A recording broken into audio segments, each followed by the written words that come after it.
அன்பின் இரட்சகர் இயேசு கிறிஸ்துவின் நாமத்தில் வாழ்த்துக்கள்.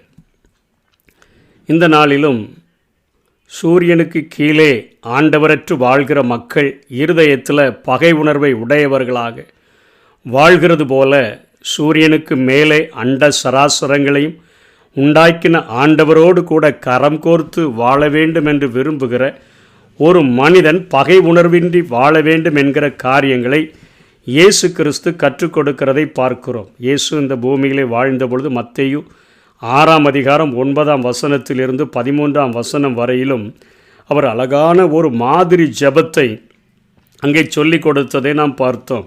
முதல் 3 காரியங்கள் பிதாவுக்கு அடுத்தவைகளும், நடுவில் உள்ள ஒரே ஒரு காரியம் நம்முடைய தேவைகளை சந்திக்கக்கூடியதாகவும், மீண்டும் 3 காரியங்கள் ஆவிக்குரிய ஆத்மீக அந்த ஒரு வளர்ச்சியை நம்முடைய வாழ்க்கையிலே கொடுக்கக்கூடியதுமான ஒரு 7 அம்சங்களை கொண்ட ஜெபத்தை அவர் கற்றுக் கொடுத்ததை பார்த்தோம்.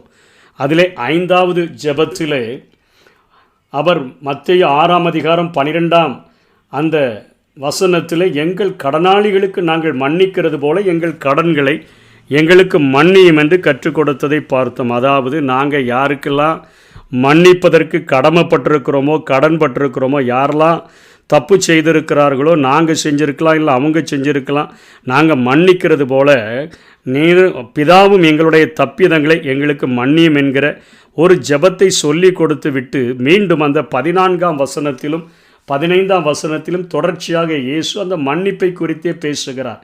மனுஷருடைய தப்பிதங்களை நீங்கள் அவர்களுக்கு மன்னித்தால் உங்கள் பரமபிதா உங்களுக்கு மன்னிப்பார். மனுஷருடைய தப்பிதங்களை நீங்கள் அவர்களுக்கு மன்னியாது இருந்தால் உங்கள் பிதா உங்கள் தப்பிதங்களையும் மன்னியாது இருப்பார் என்று இயேசு கற்றுக் கொடுக்கிறதை பார்க்கிறோம். நீங்கள் மன்னிச்சா பிதா மன்னிப்பார்.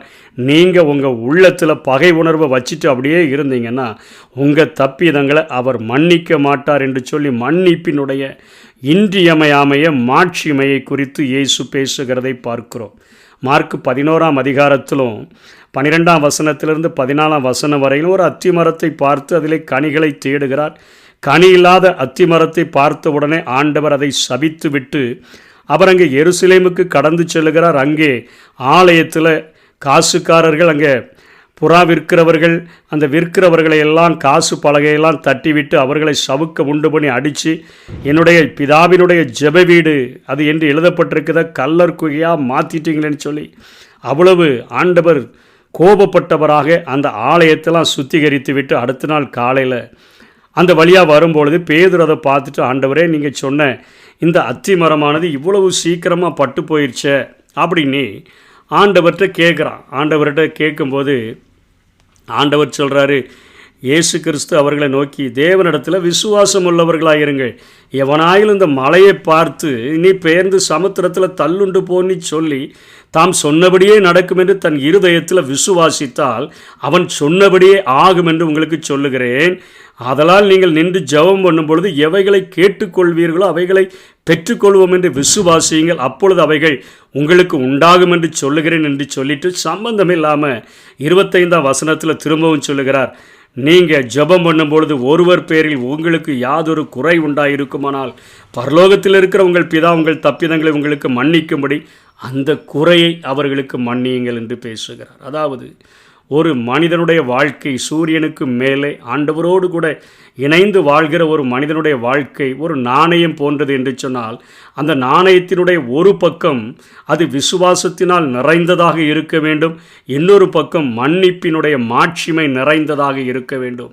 பகை உணர்வு இன்றி அவன் மன்னிப்பின் மாட்சிமையை தன்னுடைய வாழ்க்கையில் வெளிப்படுத்துகிறவனாக இருந்தால் மாத்திரமே அவன் பிதாவினிடத்தில் இருந்து மன்னிப்பை பெற்றுக்கொள்ள முடியும் என்கிற காரியத்தை குறித்து தான் இயேசு இங்கே பேசுகிறதை பார்க்கிறோம். யாக்கோபு எழுதின நிருபத்தில் யாக்கோபு என்கிற அப்போஸ்தலன் எழுதுகிற காரியம், அவர் 3ஆம் அதிகாரத்தில் 8ஆம் வசனத்தில் அவர் சொல்லுகிறார், நாவை அடக்க ஒரு மனுஷனாலும் கூடாது, அது அடங்காத பொல்லாங்கு உள்ளதும் சாவுக்கு ஏதுவான விஷம் நிறைந்ததுமாக இருக்குது. அதனால் நாம் பிதாவாகிய தேவனை தூசிக்கிறோம். தேவனுடைய சாயலின்படி உண்டாக்கப்பட்ட மனுஷனை பகை நிமித்தமாக சபிக்கிறோம். துதித்தலும் சபித்தலும் ஒரே வாயிலிருந்து புறப்படுதே. என் சகோதரரே, நீங்கள் இப்படி இருக்கக்கூடாது என்று சொல்லி 14ஆம் வசனத்தில் சொல்கிறார், உங்கள் இருதயத்தில் கசப்பான வைராக்கியத்தையும் விரோதத்தையும் வைத்தீர்களானால் நீங்கள் பெருமை பாராட்டதாக இருங்கள் என்று சொல்லுகிறார். 16ஆம் வசனத்தில் சொல்கிறார், வைராக்கியமும் விரோதமும் எங்கே உண்டோ அங்கே கலகமும் சகல துர்ச்செய்கைகளும் உண்டு என்று சொல்லுகிறதை பார்க்கிறோம். சகல துர்ச்செய்கைகளும் உண்டு என்று அவர் சொல்லி பேசுகிறதை நாம் வேதத்திலே பார்க்கிறோம். அதே யாக்கோபு 5ஆம் அதிகாரம் 16ஆம் வசனத்தில், நீங்கள் சொஸ்தமடையும்படிக்கு உங்கள் குற்றங்களை ஒருவருக்கொருவர் அறிக்கையிட்டு ஒருவருக்காக ஒருவர் ஜெபம் பண்ணுங்கள் என்று நீதிமான் செய்யும் ஊக்கமான வேண்டுதல் மிகவும் பலனுள்ளதாக இருக்குது. அதாவது நீங்கள் தப்பு செஞ்சிருந்தீங்கன்னா ஒருவருக்கு ஒருவர் அறிக்கையிட்டு பாவ மன்னிப்பு, நீ அவரை மன்னித்து அவர் உன்னை மன்னித்து, அப்படி நீ மன்னிக்கும் பொழுது நீதிமானாய் மாற்றப்படுகிறார். அப்போ நீ செய்கிற அந்த ஜெபமானது ஊக்கமான வேண்டுதல் அது மிகவும் பலனுள்ளதாக இருக்கிறது என்று சொல்லி யாக்கோபும் எழுதுகிறதை பார்க்கிறோம்.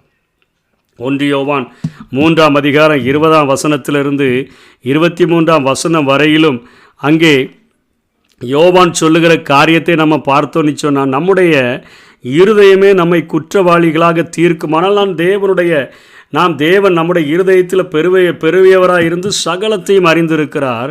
நம்முடைய இருதயம் குற்றவாளிகள் என்று தீர்க்காதிருந்தால் நாம் தேவனிடத்தில் தைரியம் கொண்டிருந்து அவருடைய கற்பனைகளை நாம் கை கொண்டு அவருக்கு முன்பாக பிரியமானவர்களை செய்கிறபடினால நாம் வேண்டிக் கொள்வது எதுவோ அதை அவரால் பெற்றுக்கொள்ளுகிறோம் என்று சொல்லிட்டு அவர் சொல்கிறார், ஒரு கட்டளையை சொல்கிறார்.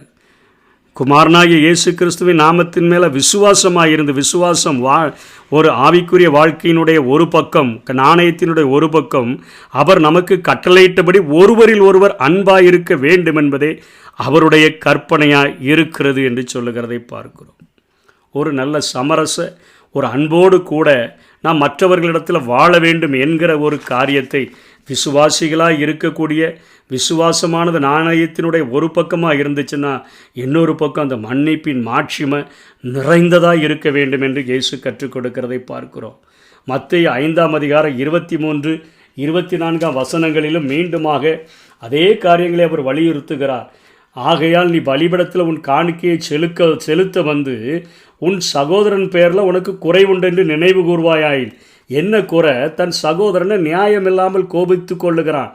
அவனை குறித்து ஆண்டவர் சொல்கிறார், அவன் நியாய தீர்ப்புக்கு ஏதுவாயிருப்பான். தன் சகோதரனை வீணன் என்று சொல்லுகிறான். அவன் ஆலோசனை தங்க தீர்ப்புக்கு ஏதுவாயிருப்பான். மூடன் முட்டாள் என்று சொல்லுகிறான்.